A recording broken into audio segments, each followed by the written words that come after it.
kelompok respirasi aerob akan melakukan ujian praktek uji makanan.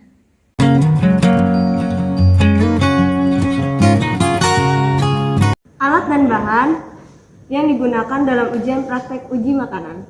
Alat-alatnya, pertama, tabung reaksi, rak tabung reaksi, penjepit tabung reaksi, plat tetes, lumpang dan alu, pembakar spiritus, dan pipet tetes. Bahannya, larutan lugol, larutan benedik, larutan biuret, kabel, kertas label, korek api, kertas putih,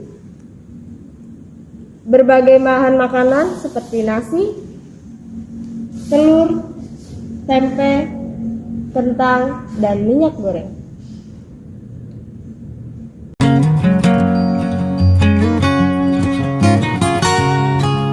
Geruslah setiap bahan makanan yang tersedia secara terpisah.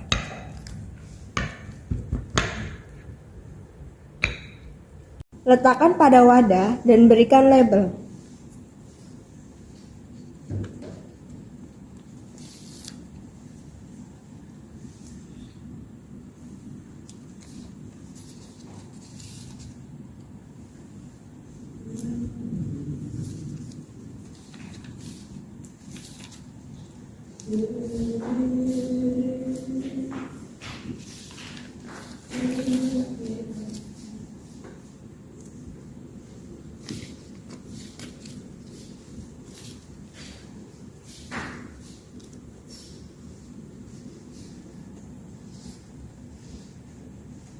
Letakkan tiap makanan yang digerus di atas plat tetes sebanyak 2 jalur.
Untuk lajur kiri, uji aluminium. Teteskan larutan lugol masing-masing sebanyak 3 tetes.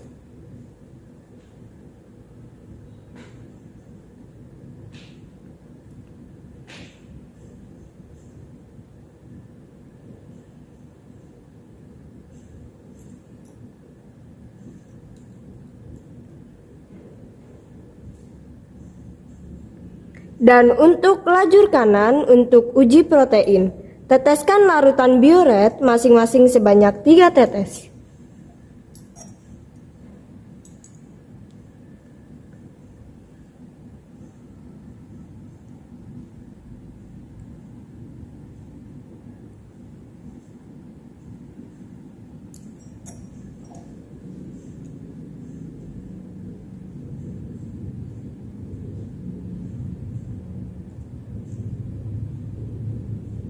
Untuk uji glukosa, kita masukkan tiap makanan yang sudah digerus ke dalam tabung reaksi hingga tingginya kurang lebih 2 cm. pakai masker belum? Kita tetesi masing-masing tabung reaksi dengan larutan benedik sebanyak 4 tetes. Dengan menggunakan penjepit tabung reaksi, setiap tabung dipanaskan di atas pembakar spiritus.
Untuk uji lemak, kita oleskan bahan makanan pada kertas putih.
Dan kita biarkan selama 5 menit.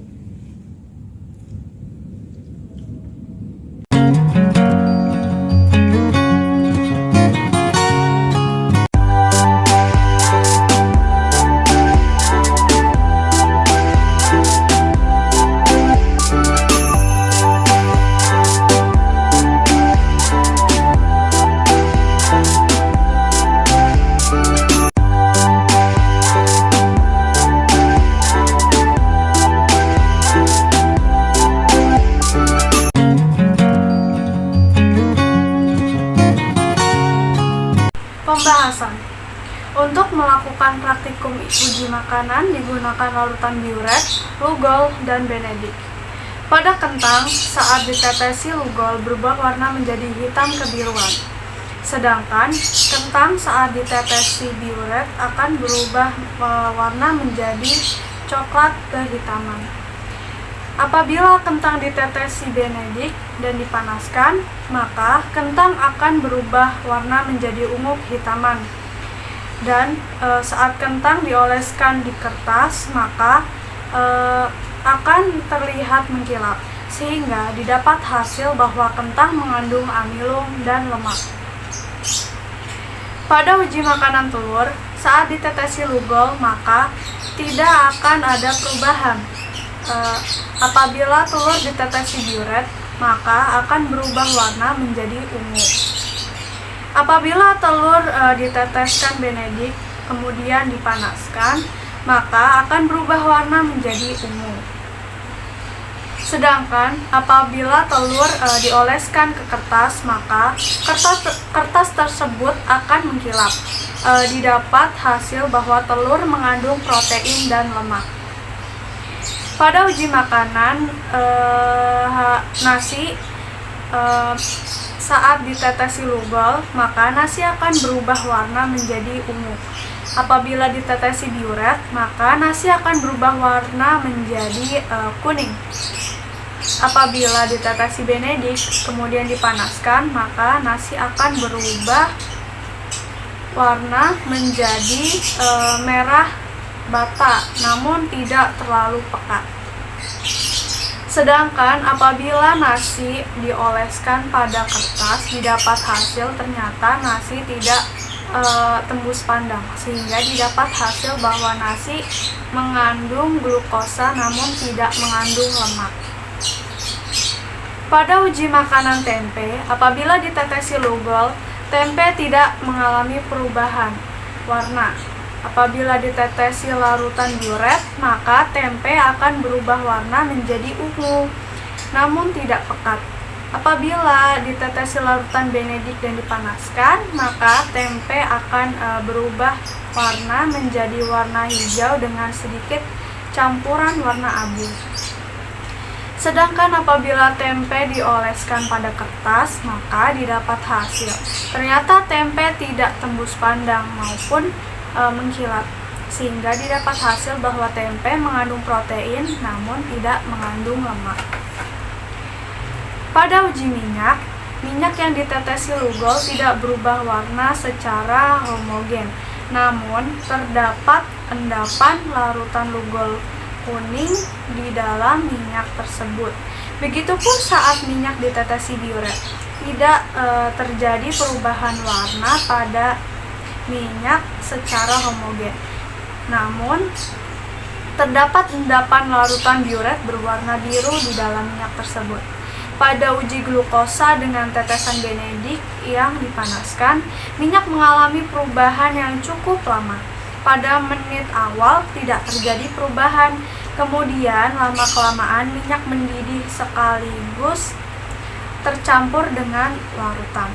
Tetapi setelah hasil akhir didapat bahwa Benedict mengendap di bawah minyak, namun warna minyak berubah menjadi putih pucat.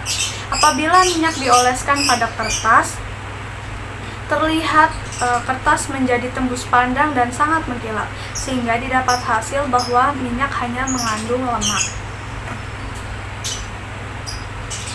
Namun pembahasan ini tidak luput dari kesalahan-kesalahan yang tidak akurat. Kami mendapatkan teori bahwa banyak faktor yang mempengaruhi perubahan warna, mulai dari tingkat kehalusan makanan, lama waktu dalam pemanasan pada uji glukosa, kemudian jumlah tetesan yang diberikan. Kemudian tingkat kepadatan bahan makanan pada tabung reaksi yang menyebabkan larutan tidak tercampur keseluruhan dengan bahan makanannya, namun hanya terkena di bagian permukaan atas dari makanannya yang ada di dalam tabung reaksi tersebut. Dari percobaan yang kami lakukan, ada beberapa bahan makanan hanya diberi 3 tetes tidak berubah, namun setelah diberi tambahan larutan, baru bahan makanan berubah. Namun hasil ini kembali pada pendapat sebelumnya, mungkin saja makanan terlalu rapat sehingga larutan tidak dapat terserap sepenuhnya ke makanan.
Berdasarkan hasil pengamatan dan pembahasan yang dilakukan dapat disimpulkan bahwa 1. Kentang mengandung amilum dan lemak, sebab saat diteteskan larutan lugol, kentang berubah warna menjadi biru kehitaman dan saat dioleskan di kertas akan mengkilat. 2. Telur mengandung protein dan lemak, sebab saat diberikan larutan biuret, telur berubah warna menjadi ungu dan saat dioleskan di kertas, maka kertas akan terlihat mengkilat. Yang ketiga, nasi mengandung glukosa, sebab saat diberikan larutan benedik kemudian dipanaskan, maka nasi berubah warna menjadi merah bata. Sedangkan nasi tidak mengandung lemak, sebab saat dioleskan di kertas tidak terlihat mengkilat atau transparan. Yang keempat, tempe mengandung protein, sebab saat tempe diteteskan larutan diuret, maka tempe akan berubah warna menjadi ungu, namun tidak pekat. Sedangkan tempe tidak mengandung lemak, sebab saat dioleskan pada kertas, kertas tidak terlihat mengkilat maupun tembus pandang. Yang kelima, minyak. Minyak hanya mengandung banyak lemak, sebab saat dioleskan pada kertas, maka kertas tersebut akan terlihat transparan dan sangat mengkilat. Sekian ujian praktek dari kelompok kami, kurang dan lebihnya mohon maaf. Wabillahi taufiq wal hidayah.